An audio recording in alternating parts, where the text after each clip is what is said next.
मुख्यमन्त्रीको राजीनामाको माग भाजपाको विरोध प्रदर्शन जारी। बीजेपीको जिल्ला स्वास्थ्य विभागले बिहिबार अन्य जिल्लाहरूसँगै आर्जिकार मामिलालाई लिएर न्यायको माग गर्दै जिल्ला मुख्य स्वास्थ्य अधिकारीको कार्यालयमा विरोध प्रदर्शन गरे।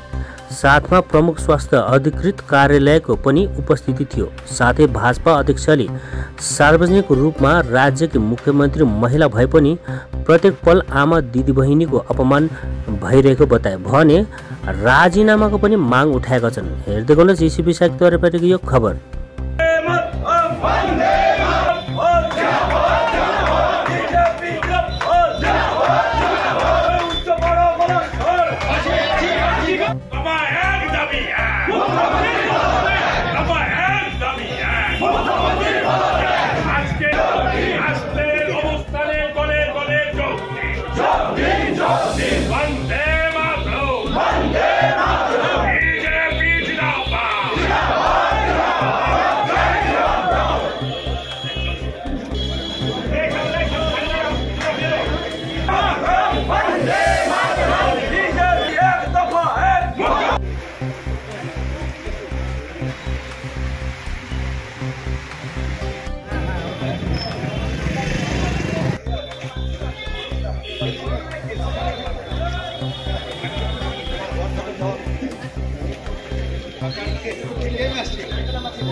পশ্চিম বাংলায় আরে ভাই চশমাটা সব দেখ একটু একজন মহিলা মুখ্যমন্ত্রী থাকা সত্ত্বেও প্রতি সেকেন্ড, প্রতি মিনিট, প্রতি ঘন্টায়, প্রতিদিনে বাংলার মা বোনদের সম্মান যাচ্ছে, তাদের ইজ্জত যাচ্ছে।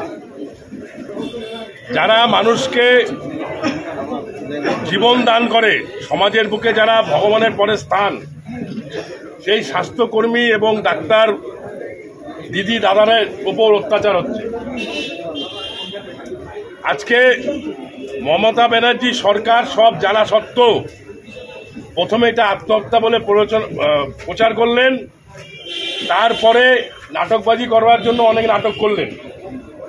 আমাদের একটাই দাবি, দফা এক, দাবি এক, বাংলার স্বৈরাচারী মুখ্যমন্ত্রীর পদত্যাগ।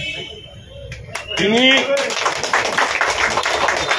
আজকে বাংলাকে, আমাদের প্রশ্ন বাংলার এই স্বৈরাচারী মুখ্যমন্ত্রীর কাছে যে দিদিভাই উত্তর দিবেন বা জবাব দিবেন যে বাংলা কেন আজকে শ্মশান, এটা আমরা জানতে চাই।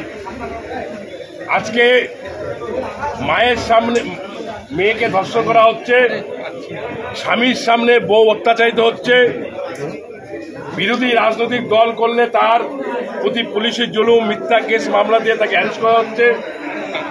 গণতান্ত্রিক ব্যবস্থাটাকে আজকে ধ্বংস করে দিয়েছেন। আজকে আমাদের সিএমএইচ অফিসের সামনে অবস্থান বিক্ষোভ চলছে। আমরা বিগত দিনেও মহিলা মোর্চার নেতৃত্বে আমরা বিভিন্ন আন্দোলনে সামিল হয়েছি। যতদিন মুখ্যমন্ত্রী পদত্যাগ না করবেন ততদিনই আমাদের আন্দোলন চলবে। আমরা বাংলার মানুষের স্বার্থে, বাংলার মা বোনদের নিরাপত্তার স্বার্থে এবং ভবিষ্যতে যাতে আগামী দিন আর কোনো মা বোনের রক্ত না যায়, খুন না হয়, তার জন্য আমরা লড়াই সংগ্রাম করব। জলপাইগুড়ি হসপিটাল বলে নয়, তৃণমূল সরকার কবরস্থান, শ্মশান থেকে আরম্ভ করে হসপিটাল অবধি সবখানে দুর্নীতি করেন। জল ছাড়া যেমন মাছ বাঁচতে পারে না, টাকা মানি কাটমানি ছাড়া তৃণমূল কংগ্রেস বাঁচতে পারবে না। পুলিশকে সামনে রেখে, পুলিশকে মহড়া করে আজকে তৃণমূল সরকার টিকে থাকতে চায়। আমাদের পুলিশ বন্ধুরা আমাদের শত্রু নয়, কিন্তু পুলিশকে সামনে রেখে তারা এই রাষ্ট্রীয় সন্ত্রাস চালাচ্ছে। বিবেকমান জাতীয়বাদী পুলিশকে বলবো যে আপনারাও এই অন্যায় অবিচারের বিরুদ্ধে প্রতিবাদে সামিল হন। জলপাইগুড়ি ক্ষেত্রে কি তদন্ত হওয়া উচিত?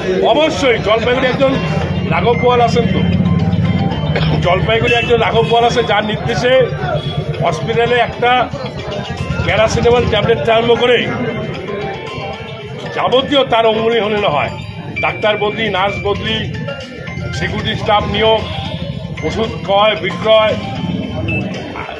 আইসিইউ রুম না কি বলে তাতে পেশেন্ট কে থাকবে সব কিছু তিনি নিয়ন্ত্রণ করেন। তাকেও সিবিআই জেরা করা দরকার।